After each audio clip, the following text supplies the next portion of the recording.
नमस्कार दोस्तों। पिछले वीडियो में हमने देखा था सिपाही की मां का ऑब्जेक्टिव क्वेश्चन जिसके रचयिता हैं मोहन राकेश। तो इसका अगला हम ऑब्जेक्टिव क्वेश्चन देखने वाले हैं। 15 तक ऑब्जेक्टिव क्वेश्चन पिछले वीडियो में हमने देख लिया था। तो चलिए आगे का देखते हैं। निम्नलिखित में कौन सी रचना मोहन राकेश की है? तो कौन सी रचना मोहन राकेश की है? रसातल यात्रा, सुखमय जीवन, न आने वाला कल या हारे को हरिनाम। तो 15वां का सही उत्तर क्या हो जाएगा मोहन राकेश का?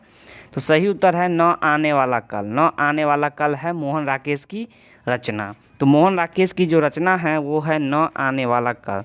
ठीक है दोस्तों, तो आगे देखते हैं इसका सभी ऑब्जेक्टिव प्रश्न आगे देखते हैं। किसकी माँ पागल हो गई है? तो सही उत्तर इसकी क्या हो जाएगा भाई साहब?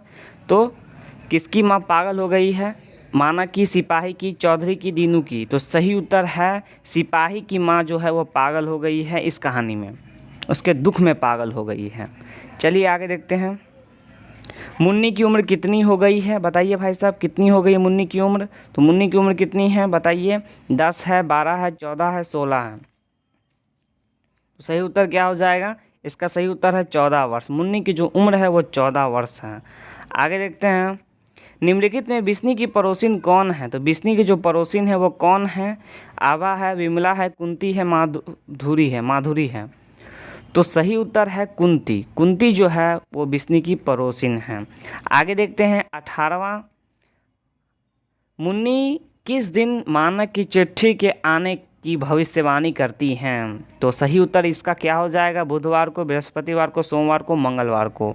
तो वो ज़्यादातर मंगलवार को कहती है कि मंगलवार को मानक का चिट्ठी आ जाएगा, ऐसा वो बोलती हैं। तो 19 का डी नंबर सही उत्तर है। आगे देखते हैं। कौन कहता है मैं इसकी लाश लेकर चील कौवों को मतलब कि कौन कहता है कि मैं इसकी लाश ले जाकर चील और कौवों के आगे डाल दूंगा? तो कौन है? मानक, सिपाही, दीनू, चौधरी। तो 20 का जो सही उत्तर है बी नंबर सिपाही। सिपाही की जो माँ हैं वह कहती हैं कि इसकी लाश ले जाकर चील और कौवों को आगे डाल दूंगा। तो यही उसका उत्तर है। आगे देखते हैं। किसके करों के मोती किसके करों की मोती तारे की तरह चमकते हैं? बंतों को, तारों को, धन्नों को, या फिर इनमें से कोई नहीं। तो किसकी जो मोती हैं वो तारों की तरह चमकती हैं? जो सही उत्तर क्या हो जाएगा वो बताइए। इसका 21 का सही उत्तर हो जाएगा बी नंबर, तारों की। तो तारों को इसका सही उत्तर है। किस पाठ में यह उद्धरण आया है कि फौजी वहाँ लड़ने के लिए वे भाग नहीं सकते। जो फौज छोड़कर भागता है उसे गोली मार दी जाती हैं। तो किस पाठ में ये उद्धरण आया है? तो सही उत्तर इसका क्या हो जाएगा? हंसते हुए मेरा अकेलापन, भक्ति, प्रगीत और समाज, या फिर सिपाही की माँ, या ओ सदा नीरा। तो सही उत्तर है सिपाही की माँ, इसका सही उत्तर है सी नंबर। 23वां देखिए। मोहन राकेश का जन्म कब कहाँ हुआ है? मोहन राकेश का जन्म जो हुआ है 8 जनवरी 1925, 18 जनवरी 1930, 20 जनवरी 1936, 14 जनवरी 1931। गहराई से जाइए और इसका उत्तर लाइए। तो इसका सही उत्तर है 8 जनवरी 1925। ठीक है दोस्तों, आगे देखते हैं। 24 नंबर। इनमें से कौन सी कृति मोहन राकेश की है? मोहन राकेश की इसमें से कौन सी कृति है? जिंदगी मुस्कुराई, जानवर और जानवर, कोसी का घटवार, बहती गंगा। तो 24 का जो सही उत्तर क्या है? जानवर और जानवर जो है वो मोहन राकेश की कृति है, जो सिपाही की माँ को लिखा है। बी नंबर सही उत्तर है। आगे देखते हैं। कौन सी कृति मोहन राकेश की नहीं है? एक और जिंदगी, अंधेरे, बंद कमरे, इतिहास और आलोचना, आधे अधूर। तो कौन सी कृति नहीं है यहाँ पर पूछा जा रहा है? तो इसमें ये पूछा जा रहा है कि मोहन राकेश की इसमें कृति कौन नहीं है? जो है तो 3 होगा, 1 नहीं होगा। तो इसका उत्तर क्या हो जाएगा? 25 का सही उत्तर आप बता सकते हैं। इतिहास और आलोचना उसकी रचना नहीं है।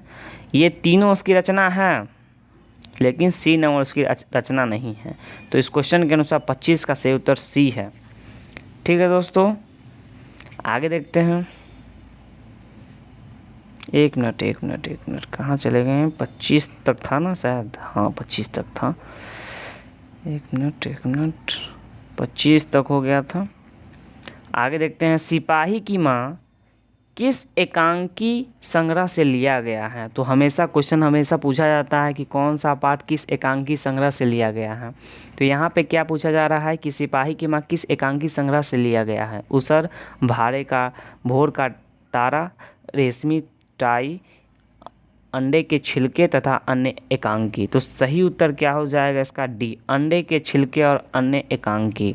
जो एक एकांकी संग्रह है उसी से सिपाही की माँ पाठ को लिया गया है। एकांकी मतलब समझे, एक बुक होगा एकांकी संग्रह, उसमें से इस पाठ को उठा के लिया है बिहार बोर्ड ने, मतलब बिहार बोर्ड के टेक्स्ट बुक में। तो टेक्स्ट बुक में जो मोहन राकेश लिए हैं, मोहन राकेश की रचना को लिए हैं। ठीक है दोस्तों, डी नंबर इसका सही उत्तर है। आगे देखते हैं, 27वां देखते हैं, मुन्नी और मानक की माँ कौन है? इसमें बताना है कि मुन्नी और मानक की माँ कौन है। कृष्णा, किसनी, बिस्नी, विमली। तो सही उत्तर 27वां का क्या हो जाएगा? तो सी नंबर इसका सही उत्तर है। सी नंबर इसका सही उत्तर है। मुन्नी और मानक की जो माँ हैं वो बिस्नी हैं। याद कर लेना है, हीमोग्लोबिन में मिला लेना है। देखिए, सिपाही की जो माँ हैं एकांकी के अनुसार लड़ाई कहाँ हो रही है? तो इसमें बताया गया कि इस कहानी में कि लड़ाई किस देश में हो रहा है। लाहौर में, बर्मा में, बंगाल में, जापान में। तो बर्मा जो वर्तमान है म्यांमार के नाम से है, तो इसका है बर्मा में। ठीक है दोस्तों, 28 का बी नंबर होगा। आगे देखते हैं, मोहन राकेश की एकांकी का शीर्षक है। मोहन राकेश की एकांकी का शीर्षक है रोज, सिपाही की माँ, जूठन, शिक्षा। तो मोहन राकेश की एकांकी का शीर्षक कौन है? तो सिपाही की माँ सही उत्तर हो जाएगा 29 का बी नंबर। ठीक है, 30 देखिए, सिपाही की माँ कौन है? सिपाही की माँ कौन है? द्रुपदई, विसनदेई, लखनदेई, हरदई। तो इसमें ऐसे करके पूछा गया, लेकिन ऐसे में बिस्नी है ना, तो लेकिन बिस्नी तो उसका मानक ही, लेकिन बिसनदेई जो है वो सिपाही की माँ है। ठीक है, मानक की माँ बिस्नी है और सिपाही की माँ बिसनदेई है ना। चलिए आगे देखते हैं, 30 का बी, 20 का, 30 का, 30 तक है कि और आगे भी है? देखते हैं, 30 से आगे भी है, देखते हैं। सिपाही की माँ एकांकी में कुंती कौन है? बिसनदेई की बहन, सिपाही की माँ, पड़ोसिन, मुन्नी की मौसी। तो इसमें कुंती आया है पात्र और पूछा गया है कि यह कौन है? तो कुछ नहीं, ये एक पड़ोसी है, एक पड़ोसिन है, होता है ना पड़ोसिन, वही पड़ोसिन है जो एक घर से दूसरे घर जाता रहता है या जाती रहती है, वही पड़ोसिन है। तो 31 का सी नंबर है। और पड़ोसी कभी किसी का होता है या नहीं होता, ये तो आप समझते हैं भली भांति। देखिए, रवेश क्या होता है? रेशमी चादर, ऊनी चादर, मोटे सूत की बुनी चादर, कंबल। तो 32 का सी नंबर सही उत्तर लग रहा है। तो मोटे सूत की बुनी चादर, जो रवेश होता है, एक शब्द है रवेश, और पूछा जाता है एग्ज़ाम में कि कौन सा शब्द का अर्थ क्या होगा। तो यहाँ पे रवेश शब्द लिया गया है और रवेश का अर्थ पूछा जा रहा है, तो हम उत्तर डायरेक्ट दे देंगे मोटे सूत की बुनी चादर। तो चादर होती हैं वो रवेश कहलाती हैं, और वह जो होगी ऊन से बनी हुई चादर होगी, और चादर ऊन से ही बनी होती हैं, उसको रवेश बोलते हैं एक शब्द में। ठीक है दोस्तों, तो इस प्रकार हमने इस वीडियो में कम से कम 17 क्वेश्चन देखा। टोटल मिलाकर 32 क्वेश्चन सिपाही की माँ से हमने देखा। तो इस तरीके से हम हमेशा आपको मोटिवेट करेंगे कि आप एग्ज़ाम में बेहतर कर पाएँ और हर विषय का अच्छी तरीके से ऑब्जेक्टिव तैयार कर पाएँ। इसके लिए आपको हमेशा बना रहना होगा अपने। ठीक है दोस्तों।